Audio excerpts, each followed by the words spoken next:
அனைவருக்கும் மாலை வணக்கம். பத்திரிகை, தொலைக்காட்சி, இணையதள சகோதர சகோதரிகளுக்கு இப்பொழுதும் வணக்கம். இன்றைக்கி ஸ்பெஷல் வணக்கம். காரணம்,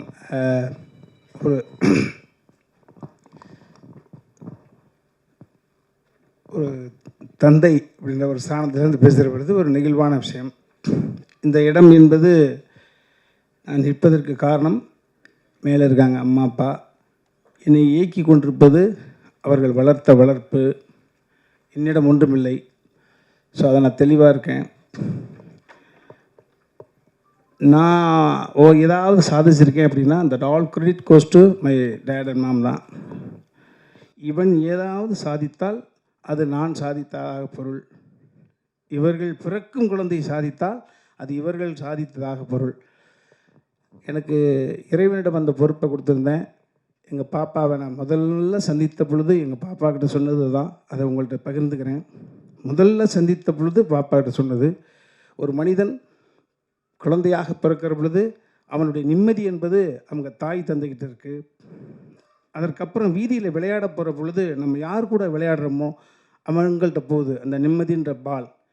அதற்கப்புறம் பள்ளிக்கூடத்துக்கு போகிற பொழுது பக்கத்தில் யார் உட்காந்துருக்காங்க அவங்களோட கேரக்டர் நம்மளை இன்ஸ்பயர் பண்ணும்.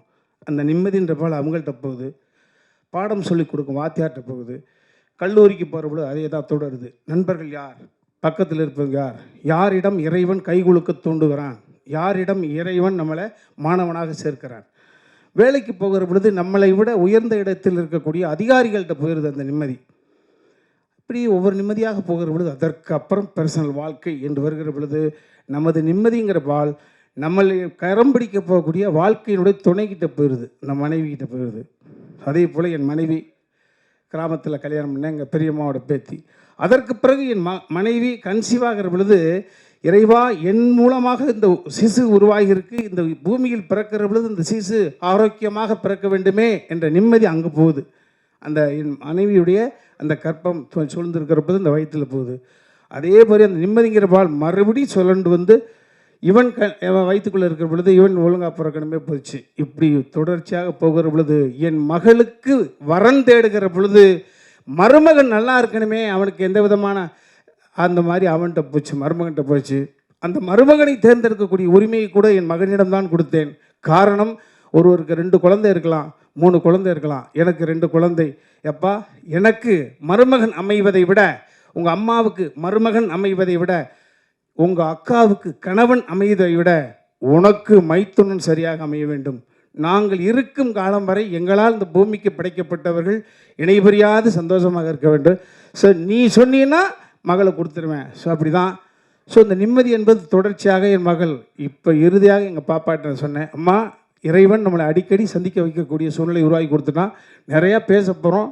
முதல்ல அப்பா அங்கிளை பார்க்குற பொழுது என்ன சொன்னாங்கன்றது காலம் முழுக்க ஒன்று இருக்கணும்னா அது மாதிரி பாப்பாட்ட சொன்னேன், அம்மா இந்த நிம்மதி என்கிற பால் இப்போ உன் மடிக்கு வந்திருக்கடா செல்லம். ஸோ எங்களுடைய எதிர்காலத்தை, எங்களுடைய அடுத்த தளத்தை நீ தாயாக இருந்து வழி நடத்த வேண்டும் என்று சொன்னேன். வீட்டுக்கு மருமகளாக வந்தாலும் எங்களுக்கு மகள்தான். எங்களுடைய அடுத்த கட்ட எல்லாமே எங்கள் பாப்பா கையில் போயிருக்கு. ஸோ அதை தான் பாப்பாட்ட வலியுறுத்தி சொன்னேன். அதையெல்லாம் தாண்டி எனக்கு இது சுமையா சுகமா அப்படின்னா சுகம், ஆனால் சுமையான சுகம். காரணம், பார்த்து வியந்த ஒரு சுயம்பு. அர்ஜுன் சார் நான் சம்பந்தியாக பார்க்கவில்லை, நான் சார் தான் கூப்பிட்டுக்கிட்டு இருக்கேன், அவனும் சார் தான் கூப்பிட்றான். நான் என் உயரம் தெரிந்தவன். நான் எல்லா ஸ்டெப்பை நான் அளந்து வச்சு தான் வந்திருக்கேன். யாருடைய எள்ளி நகையாடலுக்கும் நான் எந்த விதத்திலும் காரணமாயிடக்கூடாது. பயந்து வாழ்க்கையை தாழ்வு மனப்பான்மையோடவே ஒவ்வொரு நிமிடம் நகர்த்தி கொண்டிருக்கிறவன். உங்களையெல்லாம் பார்க்கிற பொழுது கொஞ்சோண்டு சம்பளம், பெரிய அளவு முரட்டு மாடி பங்களாக்கெல்லாம் கிடையாது. எவ்வளோ சிரித்த முகத்தோடு அழைத்த குரலுக்கு ஓடி வர்றீங்களே என்ற பொழுது உங்களை பார்த்து ஒவ்வொரு முறையும் வியப்பேன். அது மாதிரி இன்றைக்கி அந்த மாதிரி வேந்த சூழ்நிலை தான் இருந்துகிட்ருக்கேன். அதை சார் காலமும் கடவுளோ அவரை எங்களுக்கு சம்பந்தியாக நியமிச்சிருக்கு. அவரை பார்த்தா ஏதோ சுயம்பாக வந்தவர். மரியாதைக்குரிய விஜய் முரளி சார் சொல்ல பொழுது படித்த பிள்ளை மட்டும் இல்லை, ஒட்டுமொத்த சினிமாவும் கை விட்டு தனியாக இருக்கிற பொழுது இருக்கிற புது மனைவி அவங்களுடைய நகையெல்லாம் வாங்கி சேவகன் அப்படின்ற ஒரு படத்தை எடுத்து தான் என்று அடையாளப்படுத்தி கொண்டு சுயம்பாக வந்தவர். நான் ஒரு சுயம்பு என்றால் எனக்கு முன்னோடி சுயம்பு அவர். ஸோ அவரை நான் சம்பந்தியாக பெற்றதில் என் தாய்க்கும் தந்தைக்கும் இறைவனுக்கும் நன்றி சொல்கிறேன். இந்த உறவு நீடிக்கும். நிச்சயமாக சினிமா குடும்பம், கலை குடும்பம், மற்ற எந்த ஒரு சூழ்நிலை எங்கே ஒரு ஒரு மான் மேய சென்றால், ஒரு பிள்ளைகள் ஓடி சென்றால் மறுபடியும் வீட்டுக்கு வந்து சேருவதைப் போல நேற்று வரை நடந்த நிகழ்வுகள் எல்லாரும் முதலமைச்சர் உட்பட அரசியல் பிரபலங்கள், சினிமா பிரபலங்கள் அத்தனை பேருக்கும் உங்கள் மூலமாக அந்த நன்றியை நாங்கள் தெரிவிச்சுக்கிறோம். 2 குடும்பத்தின் சார்பில் ஒரே ஒரு விஷயம், எப்பொழுதும் எங்களிடம் பேசலாம், எதை வேண்டுமானாலும் பேசலாம். ஸோ அந்த உரிமை உங்கள்கிட்ட இருக்கு.